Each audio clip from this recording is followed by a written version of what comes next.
Hi viewers. பெரும்பாலும் Kerala trip போகிறவங்க எல்லாருமே மூணாறு, வயநாடு இந்த மாதிரி தேக்கடி இந்த மாதிரி பிளேசஸ் தான் நிறையா போயிட்டுருக்கீங்க. ஸோ இங்கே திருவனந்தபுரம் அப்படின்னு சொல்லி ஒரு பிளேஸ் இருக்குது. கேரளாவோட தலைநகரம் தான் இந்த திருவனந்தபுரம். இந்த திருவனந்தபுரத்தில் ஒரு 2 நாள் 3 நாள் சுற்றி பார்க்குறதுக்கு எக்கச்சக்கமான பிளேசஸ் இருக்குது. திருவனந்தபுரம் அப்படின்னு சொன்னாலே நிறைய பேருக்கு திருவனந்தபுரம் ஏர்போர்ட்டு, வர்கலா, கோவலம் பீச் இந்த மாதிரியான இடங்கள் இந்த மாதிரி தான் தெரியும். ஸோ இதை தவிர்த்து திருவனந்தபுரத்தில் பார்க்குறதுக்கு நிறையவே பிளேசஸ் இருக்குது. அதை தான் இந்த வீடியோவில் பார்க்க போகிறோம். நீங்கள் ஒரு 2 நாள் திருவனந்தபுரம் ட்ரிப் பிளான் பண்ணுற மாதிரி இருந்தால் மறக்காம இந்த வீடியோவை சேவ் பண்ணி வச்சுக்கோங்க. ரொம்பவுமே யூஸ்ஃபுல்லாக இருக்கும். இதில் ஃபஸ்ட்டு நம்ம பார்க்க போகிற பிளேசஸ் என்னென்னு பார்த்தீங்கன்னா ஸ்ரீ பத்மநாப சுவாமி கோவில். இந்த கோவில் வந்து நம்ம திருவனந்தபுரம் சிட்டிலேருந்து ஒரு 6 கிலோமீட்டர் டிஸ்டன்ஸ் தான் இருக்குது. இந்த கோவில் வந்து விஷ்ணுவோட 108 புனித ஸ்தலங்களில் ஒரு ஸ்தலமாக வந்து கருதப்படுது. இந்த கோவிலில் இருக்கக்கூடிய கட்டிடக்கலை, சுவர் ஓவியங்கள் மற்றும் கல் வேலைப்பாடுகள் இது எல்லாத்தையுமே வந்து பார்க்குறவங்கள ரொம்ப வியக்க வைக்கும். ரெண்டாவதாக பார்க்கக்கூடிய இடம் பார்த்தீங்கன்னா கனகக்குன்னு அரண்மனை. இந்த அரண்மனை வந்து திருவனந்தபுரம் நேப்பியர் மியூசியத்துக்கு பக்கத்திலேயே இருக்குது. இந்த அரண்மனையை வந்து அந்த காலத்தில் அரச குடும்பத்தார் வந்து தங்களோட விருந்தினர்களுக்கு நிகழ்ச்சிகள் நடைபெற்ற ஒரு இடமா அந்த இடம் இருந்திருக்கு. இந்த அரண்மனை வந்து திருவனந்தபுரத்தில் வந்து ரொம்பவுமே பிரபலமான ஒரு சுற்றுலா தலமா இருக்கு. ஸோ நீங்க திருவனந்தபுரம் வந்தீங்கன்னா மறக்காம இந்த பிளேஸையும் விசிட் பண்ணுங்க.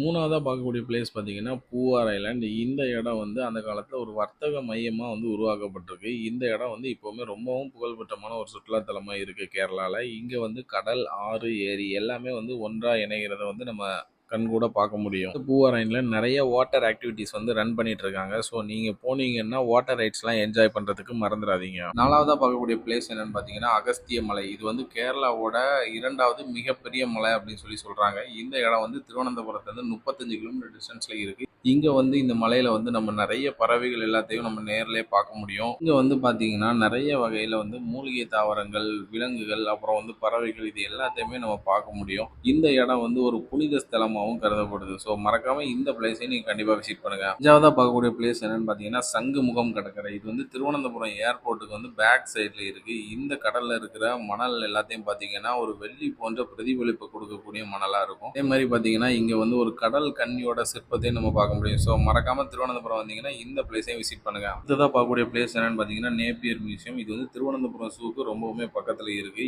இந்த மியூசியத்தில் பார்த்தீங்கன்னா நம்ம பழங்கால பொருட்கள், அப்புறம் இசை கருவிகள், அப்புறம் பழங்கால ஓலைச்சுவடிகள் இந்த மாதிரி பழைய காலத்தில் யூஸ் பண்ண பொருட்கள் எல்லாத்தையுமே நம்ம இங்கே பார்க்க முடியும். இந்த இடத்துல ஒரு 1 மணி நேரம் நம்ம ஸ்பெண்ட் பண்ணலாம். இங்கே வந்து போனோம் அப்படின்னா நம்ம ஒரு பழைய உலகத்துக்கே போன மாதிரியான ஒரு ஃபீல் கொடுக்கும். ஸோ மறக்காமல் இந்த பிளேஸையும் விசிட் பண்ணுங்கள். அடுத்ததாக பார்க்கக்கூடிய பிளேஸ் என்னென்னு பார்த்தீங்கன்னா பிரியதர்ஷினி பிளானட்டோரியம். இங்கே வந்து அறிவியல் சம்மந்தமான தகவல் தொடர்புக்கான எல்லா உபகரணத்தையும் நம்ம இங்கே பார்க்க முடியும். அதுவும் இல்லாமல் இங்கே வந்து ஈவினிங் 5 மணிக்கு ஒரு ஸ்பேஸ் ஷோ ஒன்று போடுவாங்க GM11 ப்ரொஜெக்டர் மூலமாக. இது பார்க்குறதுக்கு ரொம்பவுமே சூப்பராக இருக்கும். அப்படி ஒரு ஸ்பேஸ் உலகத்துக்குள்ளேயே நம்ம போயிட்டு வந்த மாதிரி ஒரு ஃபீல் கொடுக்கும். ஸோ மறக்காம இந்த பிளேஸையும் விசிட் பண்ணுங்க. ஈஸியாக பார்க்கக்கூடிய பிளேஸ் பார்த்தீங்கன்னா நெய்யார் வனவிலங்கு சரணாலயம். இந்த இடம் வந்து ஒரு த்ரில்லிங்கான எக்ஸ்பீரியன்ஸை கொடுக்கும் நமக்கு. அதுவும் இல்லாமல் இங்கே வந்து நைட்டு நம்ம ஒரு ஃபாரஸ்ட் சஃபாரி எடுத்தோம் அப்படின்னா அதோட லெவல் வந்து வேற மாதிரி இருக்கும். ஸோ மறக்காம திருவனந்தபுரம் போனீங்கன்னா இந்த பிளேஸ் எல்லாத்தையும் விசிட் பண்ணுங்க. மோஸ்ட்லி ஒரு 2 days தான் ஆகும் இந்த பிளேஸ் எல்லாம் கவர் பண்ணுறதுக்கு. ஸோ மறக்காம திருவனந்தபுரம் போகும்போது இந்த பிளேஸ் எல்லாத்தையும் விசிட் பண்ணுங்க. அப்படியே நம்ம வீடியோ பிடிச்சிருந்தேன்னா ஒரு லைக் பண்ணுங்க, உங்கள் ஃப்ரெண்ட்ஸுக்கு ஷேர் பண்ணுங்கள். நம்ம பேஜையும் அப்படியே ஃபாலோ பண்ணி விட்டுக்கோங்க.